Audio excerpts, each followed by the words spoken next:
Kembar identik, identical twins. Itu artinya kembar yang berasal dari pembelahan embrio tunggal yang kemudian membelah diri menjadi dua.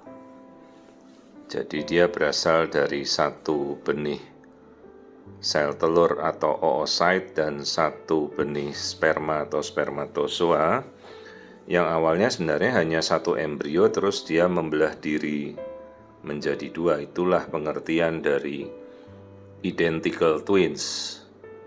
Dia hanya punya satu plasenta atau ari-ari dan ada yang punya sekat pemisah selaput ketuban dua, artinya sangat-sangat tipis, atau bahkan hanya satu ruangan ya mereka berdua.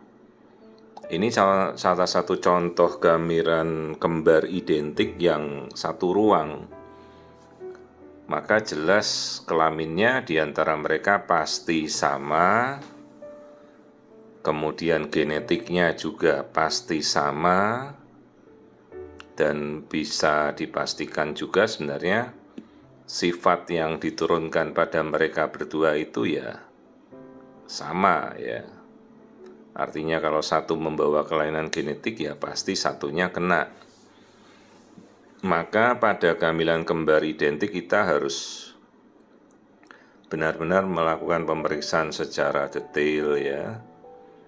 Juga kita anjurkan selalu pemeriksaan genetik seperti NIPT atau Non-Invasive Prenatal Test NIPT itu akan lebih mempermudah agar kita tahu genetik keduanya ya. Jadi kita bisa melakukan NIPT bayi kembar untuk kita tahu ya, ini kehamilannya masuk 17 minggu.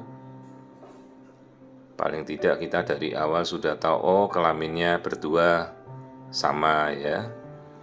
Dan tidak ada kondisi kelainan genetik seperti trisomi 13, 18, 21 pada mereka berdua.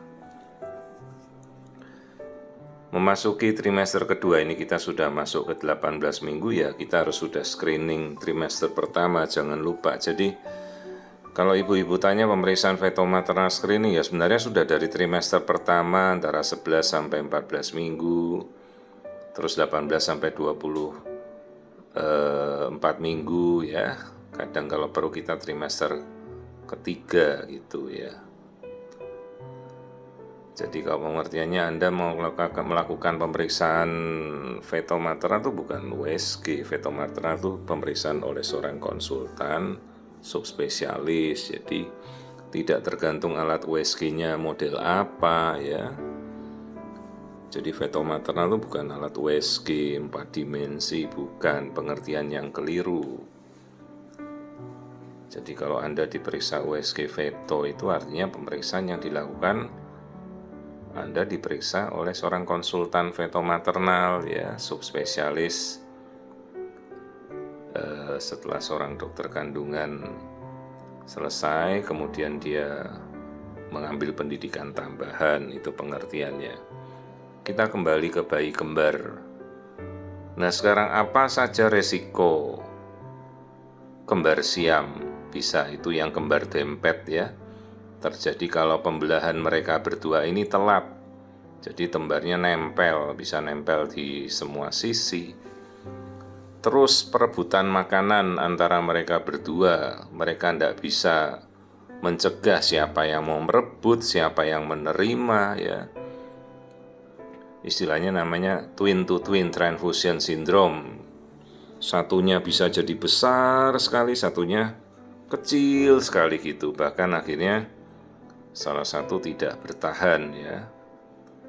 Masalahnya resikonya kalau sampai salah satu tidak bertahan, resiko bagi keduanya yang sehat kemungkinan juga tidak akan bertahan karena mereka share berbagi satu plasenta gitu. Ya, tapi bisa juga tidak terjadi twin to twin transfusion syndrome. Ya, mereka tetap berkembang normal. Tapi ibu-ibu harus tahu bahwa kehamilan kembar identik ini adalah kehamilan yang paling tinggi resikonya.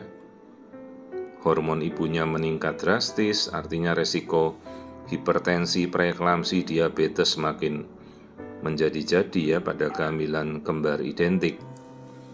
Maka pemantauannya harus sedemikian ketat ya.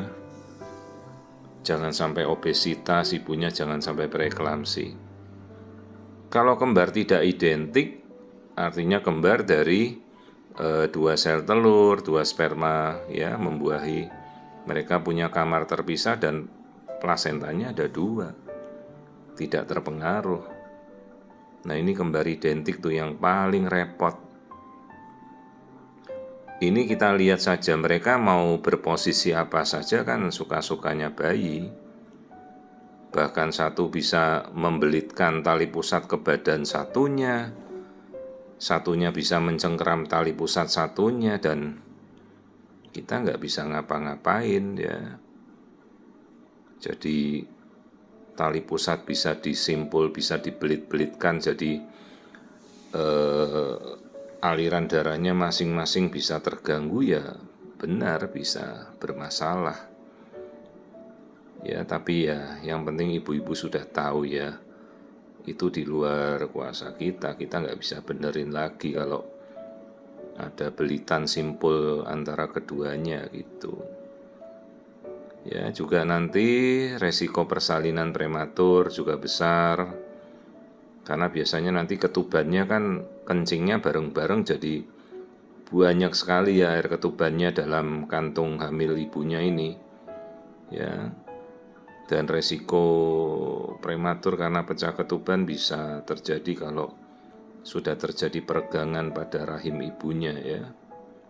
Jadi memang inilah kembar yang paling berisiko, tapi kita harus memantaunya dengan teliti dan ibunya juga kita edukasi ya. Persiapan untuk menghadapi kembar kehamilan identical twin seperti ini.